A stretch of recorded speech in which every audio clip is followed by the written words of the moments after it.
When the day of Pentecost came, they were all together in one place. Suddenly a sound like the blowing of a violent wind came from heaven and filled the whole house where they were sitting. They saw what seemed to be tongues of fire that separated and came to rest on each of them. All of them were filled with the Holy Spirit and began to speak in other tongues as the Spirit enabled them. Now, they were staying in Jerusalem, God-fearing Jews from every nation under heaven.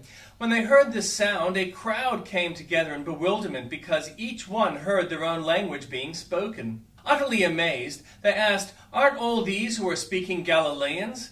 Then how is it that each of us hear them in our native language? Parthians, Medes, and Elamites, residents of Mesopotamia, Judea and Cappadocia, Pontus and Asia, Phrygia and Pamphylia, Egypt and the parts of Libya near Cyrene, visitors from Rome, both Jews and converts to Judaism, Cretans and Arabs.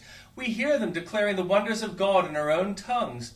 Amazed and perplexed, they asked one another, "What does this mean?" Some, however, made fun of them and said, "They have had too much wine."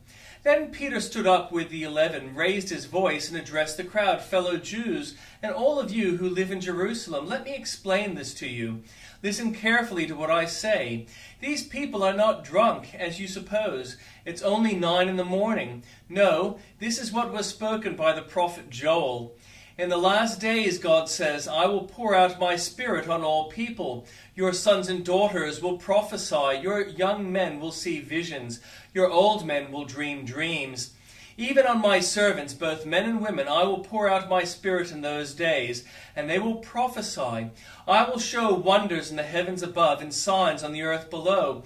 Blood and fire and billows of smoke. The sun will be turned into darkness, and the moon to blood, before the coming of the great and glorious day of the Lord, and everyone who calls on the name of the Lord will be saved." And the Old Testament reading, the words of Nehemiah, son of Hakaliah.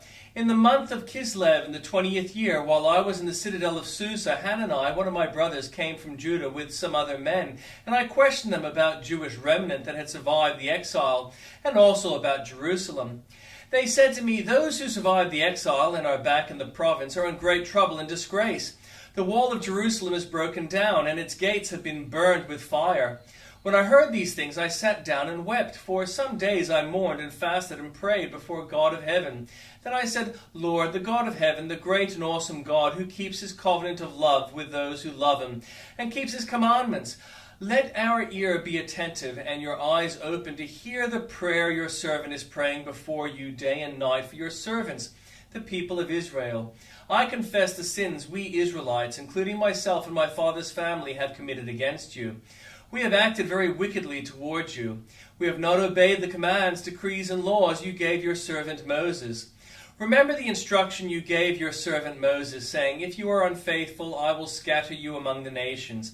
But if you return to me and obey my commands, then even if your exiled people are at the farthest horizon, I will gather them from there and bring them to the place I have chosen as a dwelling for my name.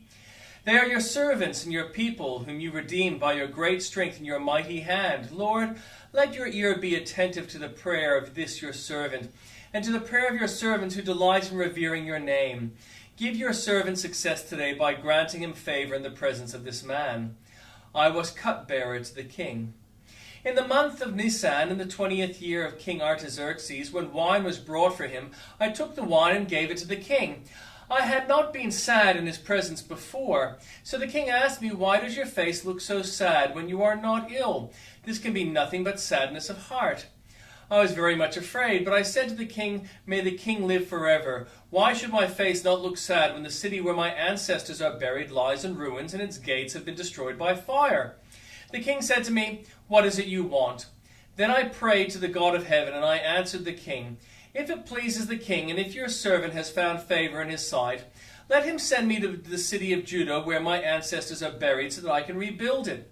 Then the king, with the queen sitting beside him, asked me, "How long will the journey take, and when will you get back?" It pleased the king to send me, so I set a time. I also said to him, "If it pleases the king, may I have letters to the governors of Trans-Euphrates, so that they will provide me safe conduct until I arrive in Judah?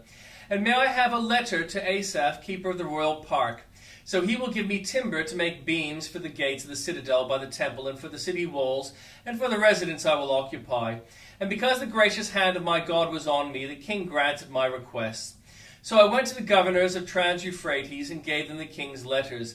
The king also had sent army officers and cavalry with me. When Sanballat the Horonite and Tobiah the Ammonite official heard about this, they were very much disturbed that someone had come to promote the welfare of the Israelites. I went to Jerusalem, and after staying there 3 days, I set out during the night with a few others. I had not told anyone what my God had put in my heart to do for Jerusalem. There were no mounts with me except the one I was riding on. By night I went out through the valley gate towards the Jackal Well and the Dung Gate, examining the walls of Jerusalem which had been broken down and its gates which had been destroyed by fire. Then I moved on towards the fountain gate and the king's pool, but there was not enough room for my mount to get through. So I went up the valley by night, examining the wall. Finally I turned back and re-entered through the valley gate. The officials did not know where I had gone or what I was doing, because as yet I had said nothing to the Jews of the priests or nobles or officials or any others who would be doing the work.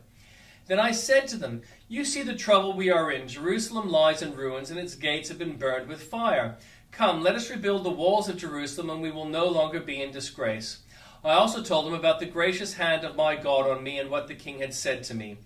They replied, "Let us start rebuilding." So they began his good work. But when Sanballat the Horonite, Tobiah the Ammonite official, and Geshem the Arab heard about this, they mocked and ridiculed us.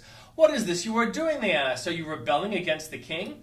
I answered them by saying, "The God of heaven will give us success. We, his servants, will start rebuilding. But as for you, you have no share in Jerusalem or any claim or historic right to it." Eliashib, the high priest, and his fellow priests went to work and rebuilt the Sheep's Gate.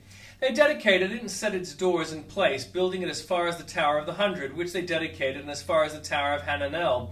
The men of Jericho built the adjoining section, and Zakur, son of Imri, built next to them. The Fish Gate was rebuilt by the sons of Hassanah. They laid its beams and put its doors and bolts and bars in place. Meremoth, son of Uriah, the son of Hakaz, repaired the next section. Next to him, Meshullam, son of Berechiah, the son of Meshezbezel, made repairs, and next to him, Zadok, son of Benah, also made repairs.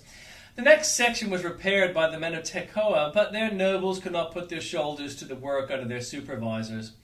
The Jeshanah Gate was repaired by Joiada, son of Paseah, and Meshullam, son of Besoida.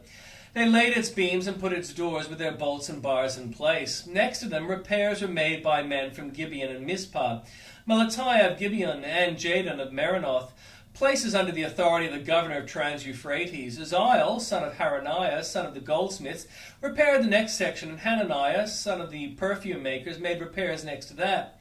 They restored Jerusalem as far as the broad wall. Raphiah, son of Hur, ruler of a half-district of Jerusalem, repaired the next section.